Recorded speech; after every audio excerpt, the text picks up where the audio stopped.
अस्सलाम वालेकुम मेरे प्यारे भाइयों, मेरी प्यारी बहनों। प्राइज बॉन्ड के ऊपर इनाम वसूल करना कि जो प्राइज निकलेगा आखिर में वो लेना, वो तो शरन नाजायज़ और हराम है। ये बात तो पहले हो गई है हमारी। अब सवाल ये है कि ठीक है जी, इनाम तो नहीं ले रहे हैं, लेकिन अब ऐसा है कि हमने इब्तदाई ज़माने में 25,000 का प्राइज बॉन्ड खरीद लिया था।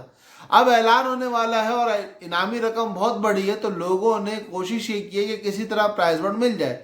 मार्केट से शार्ट हो गए, मेरा प्राइज बॉन्ड बिक रहा है 30,000 का, 35,000 का, 40,000 का, 50,000 के बिकते हैं।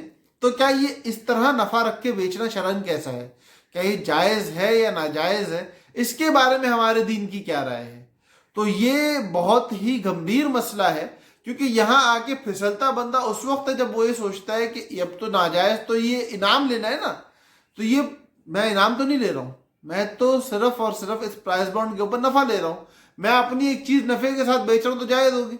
लेकिन नहीं मेरे भाई, ये जायज नहीं है। आप एक चीज बेच रहे हो जो कि समनियात के कबीले में आ चुकी है, उसको अब नफे के साथ बेचना, फेस वैल्यू को बढ़ा के बेचना, ये शरान नाजायज और हराम है।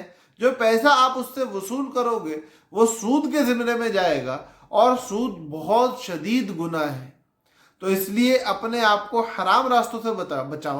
देखो, अल्लाह ने जो रोज़ी मुकर्रर कर रखी है वो मिल के रहेगी इंशाल्लाह।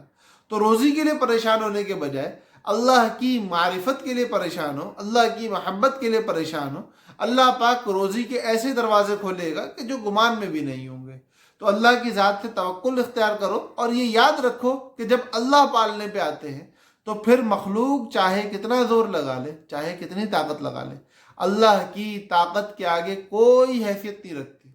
तो इसलिए अल्लाह की ताकत से मदद लेने वाले बनो। ये नाजायज़ और हराम रास्तों को छोड़ के अल्लाह की मारिफत के, मोहब्बत और प्यार के रास्तों को अपनाने वाले बनो।